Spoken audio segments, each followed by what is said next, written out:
Halo teman-teman semua, balik lagi di channel Yundari Putri. Sebelum kita lanjut ke video, aku berharap kalian semua yang nonton video ini dalam keadaan yang bahagia dan selalu bersyukur karena life must go on. Langsung aja kita lanjut ke video. Jadi video kita kali ini akan membahas mengenai 5 cara membuat mantan kamu menyesal. Nah, untuk kalian semua di sini yang nonton video ini, pasti kalian itu punya mantan kan. Jadi entah itu kalian diputusin karena masalah apa, cuma intinya kalian pada waktu ini kalian berpikir dan menginginkan bagaimana sih caranya untuk membuat mantan kalian menyesal. Jadi aku mau mastiin ke kalian dulu bahwa yang namanya mantan itu udah lewat, udah berlalu. Dan aku berharap ke kalian harus ada rasa ikhlas dan pastinya kalian tetap berpikiran positif karena hidup harus tetap dijalani walaupun tanpa dia, karena bahagia itu terletak pada diri kalian sendiri. Jadi mau dia itu dulu bagaimana kalian sayangnya, bagaimana kalian mengharapkan dia menjadi pendamping hidup kalian selamanya, tapi ketika dia udah menjadi mantan, ya sudah, itu artinya udah lewat dan kalian tuh nggak berada pada episode itu lagi, udah lewat itu. Nah, jadi yang pertama yang aku mau berikan saran ke kalian dan aku kutip dari beberapa artikel adalah rata-rata menyebutkan bahwa caranya adalah yang pertama adalah yaitu mengubah penampilan kalian menjadi lebih baik. Pastinya ketika dulu kalian bersama mantan pacar kalian atau mantan kekasih kalian atau mantan suami kalian misalnya saja, mungkin kalian merasa penampilan kalian sudah mencukupi untuk bersama dia, sudah cukup berdampingan dengan dia. Tapi ketika kalian putus dan kalian menginginkan mantan kalian menyesal, maka kalian harus merubah penampilan kalian ke arah yang lebih baik pastinya. Lebih baik di sini kalian bisa mendefinisikan menurut karakter kalian masing-masing ya, karena tidak semua orang yang itu sama penampilan yang menurut diri itu bagus gitu. Intinya aku mau pesan buat kalian, bagaimanapun caranya kalian harus berpikir bagaimana caranya kalian harus merubah penampilan kalian ke arah yang lebih baik. Entah dulu misalnya kalian waktu pacaran sama dia, sama mantan kalian itu, kalian tuh ngerasa bahwa penampilan kalian itu sangat sopan, tidak ada yang terlalu menarik di penampilan kalian. Nah, jadi kalian bisa merubah penampilan kalian. Nah, penampilan itu bukan dari kalian bagaimana cara fashion kalian yang memilih baju itu, tapi kalian bisa rubah penampilan kalian juga dari tubuh. Dalam artian misalnya dulu kalian itu waktu pacaran itu kalian berat badan kalian sedikit berlebihan atau over kan. Sekarang kalian ketika udah putus nih, kalian harus semangat bagaimana caranya merubah penampilan kalian mulai dari tubuh, pastinya dengan cara yang sehat, yaitu berolahraga. Nah, kalau misalnya kalian udah merasa lebih percaya diri dengan penampilan kalian, aku jamin mantan kalian pasti akan menyesal kalian meninggalkan orang sebaik dan sesempurna kalian. Terus tips yang kedua adalah memiliki pencapaian dan prestasi yang membanggakan. Wah, ini udah pasti nggak cuma mantan yang akan menyesal meninggalkan kamu, tapi pastinya orang di sekeliling kamu yang dulunya menganggap kamu itu atau meremehkan kamu akan menyesal juga pernah meremehkan atau tidak menganggap kehadiranmu. Jadi ini tips yang kedua ini yaitu memiliki segudang prestasi. Itu aku berpikir juga pasti mantan tuh bakalan menyesal tuh, apalagi prestasimu itu prestasi yang benar-benar dia dambakan gitu. Kayak dia tuh seperti punya imajinasi bahwa pacarnya yang baru itu akan seprestasi ini apa gitu. Misalnya nih, kalau kita hubungin yang tips yang tadi yang pertama itu tentang penampilan, Misalnya dulu dia mutusin kamu karena penampilanmu atau bentuk tubuhmu gitu ya, bukan bermaksud body shaming ya, enggak, tapi karena penampilan bentuk tubuhmu. Nah, habis itu dia karena mutusin kamu karena dia tuh punya imajinasi, oh aku tuh saya tuh sukanya punya pacar yang bodinya seperti apa gitu, misalnya Gita Biola seperti Biola gitu misalnya, atau apa. Nah, kamu berusaha nih, tapi catat ya, kamu melakukan ini semua bukan hanya sekedar untuk membuat mantanmu menyesal, tapi lebih ke pencapaian dirimu yang ke arah yang lebih baik lagi ya. Jadi dengan kamu bisa memberikan banyak prestasi di dirimu, maka otomatis pasti mantanmu akan menyesal, entah itu prestasi apapun. Dalam kategori yang positif ya, aku bilang sekali lagi dalam kategori yang positif. Kalau misalnya prestasimu yang kamu anggap dulu sebagai, kamu dulu tuh orang anak AWW, terus tiba-tiba prestasimu kamu anggap kamu bisa jadi pecandu narkoba, itu kan udah negatif arahnya, jadi nggak kesana ya. Kita berbicara hal yang positif di sini. Jadi kamu harus berusaha bagaimana caranya kamu memperbaiki diri, yang tadi penampilan, terus yang kedua kamu memberikan semua kemampuanmu pada sesuatu hal yang kamu sukai, yaitu menciptakan prestasi. Dan bahkan keluargamu pasti juga akan bangga dengan prestasi tersebut. Ini prestasinya luas ya cakupannya, entah itu di dirimu tuh maksudnya prestasi seperti apa gitu yang kamu sukai, itu totalitas. Terus yang ketiga, nah ini yang ketiga, karena di zaman seperti ini teknologi ya, itu rajin membagikan postingan di sosial media. Sosial media itu kan banyak ya, macam-macam ada. Itu kamu misalnya kamu sukanya di sosial media apa, misalnya Instagram gitu kan.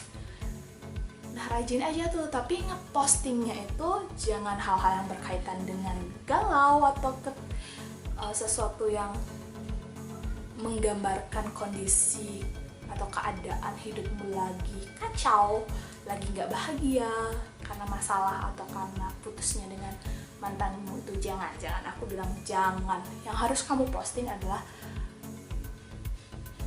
bagaimana kamu menjalani hidup yang bahagia tanpa ada kehadiran dari mantan pacarmu. Jadi kamu lebih bahagia. Misalnya dulunya kamu itu gak sempet jalan-jalan atau olahraga nih, jogging di seputaran mana tempat olahraga gitu. Sekarang kamu ngeposting tuh bahagia, lebih bisa menikmati hidup gitu kan. Pasti kalau misalnya, walaupun toh kamu di unfollow atau apapun, ya wes lakuin aja gitu.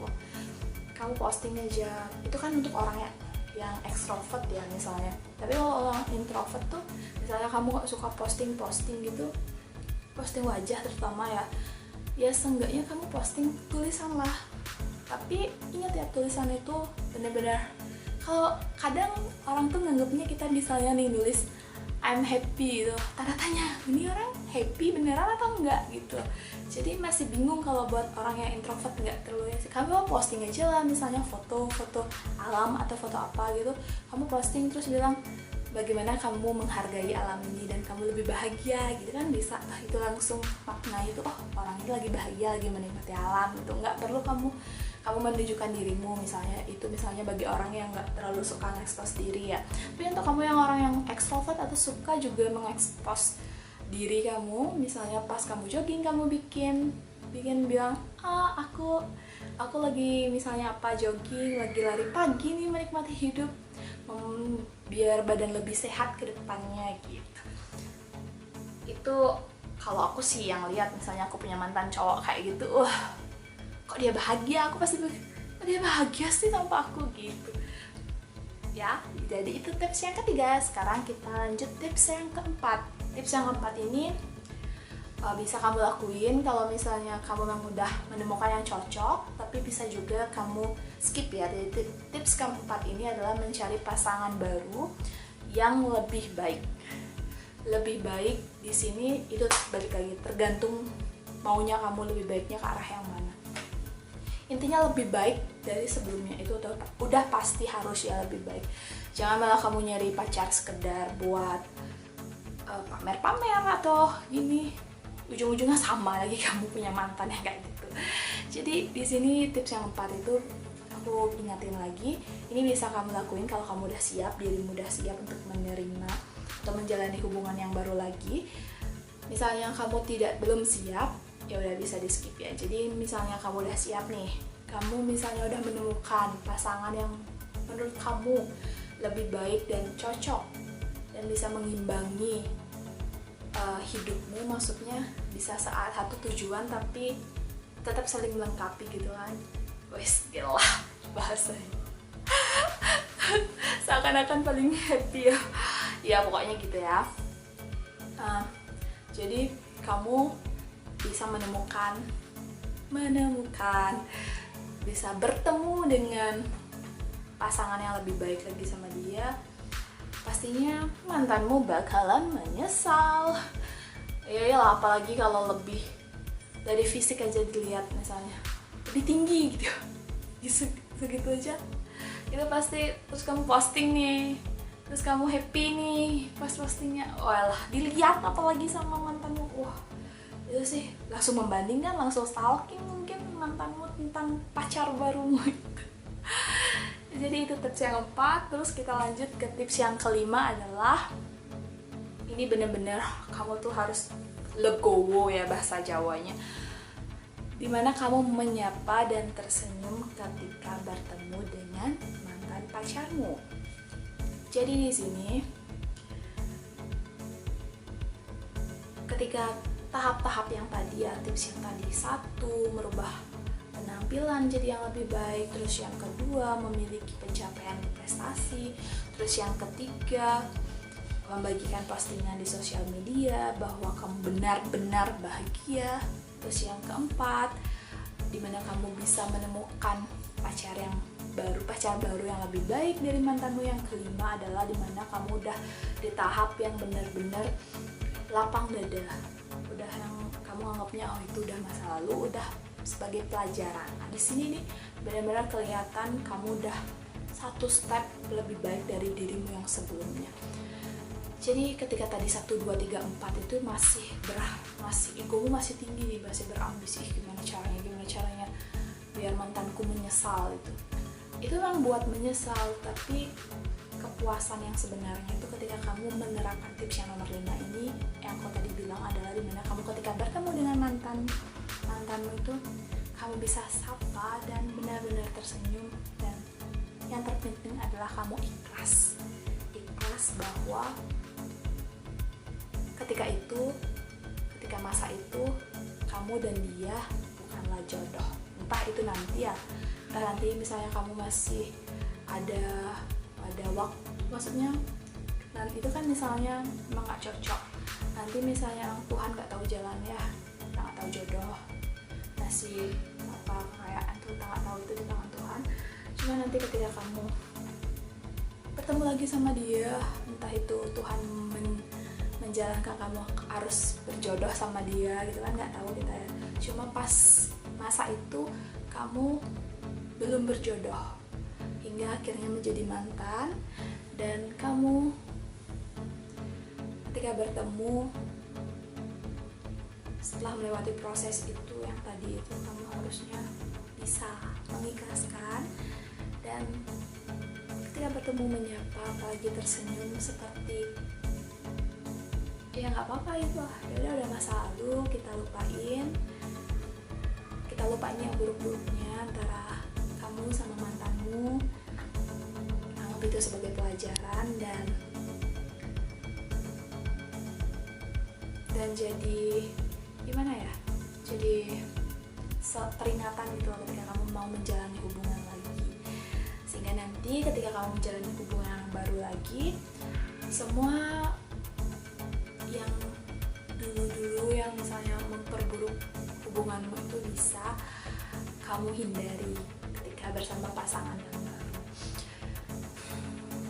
Pas bertemu tersenyum, wah itu lama.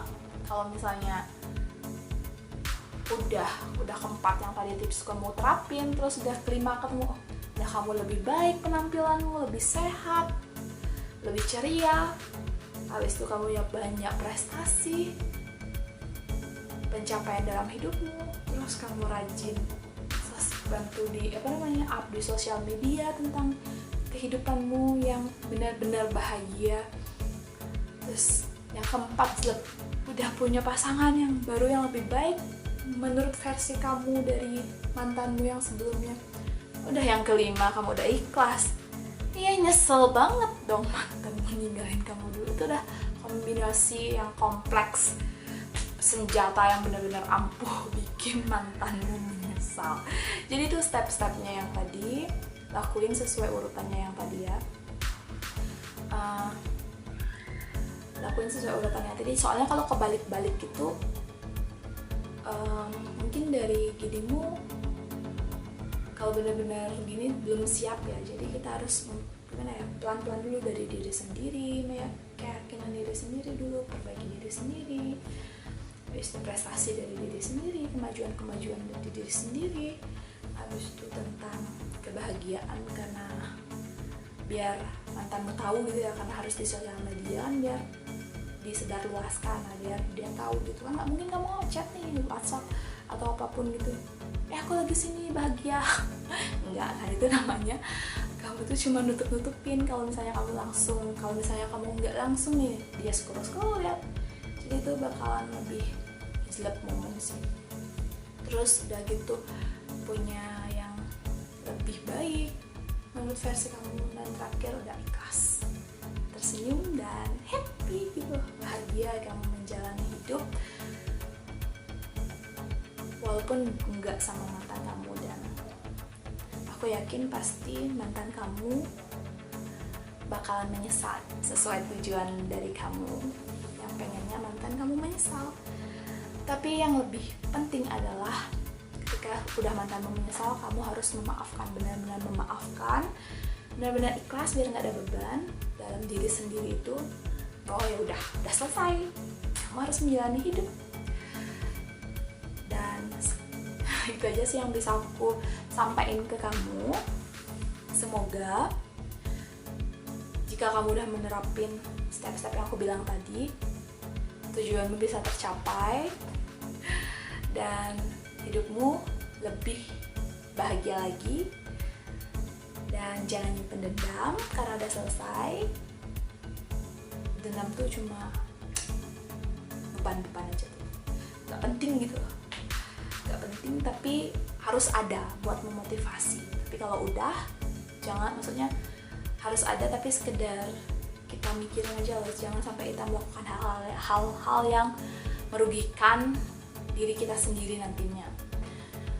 Jadi sekian dulu yang aku bisa sampaikan ke kalian tentang 5 tips dari aku, Yundari Putri, dan aku udah simpulin dari beberapa artikel bagaimana cara membuat mantan kamu menyesal. Semoga apa yang aku sampaikan bisa memberikan sesuatu yang berguna di hidup kamu. Dan aku ingetin lagi, tolong bantu di subscribe, like, dan komen ya channel ini, biar nanti video-video selanjutnya kamu gak ketinggalan. Karena kamu harus bertemu aku lagi, dan hidup harus berjalan terus. Jangan lupa bahagia dan bersyukur.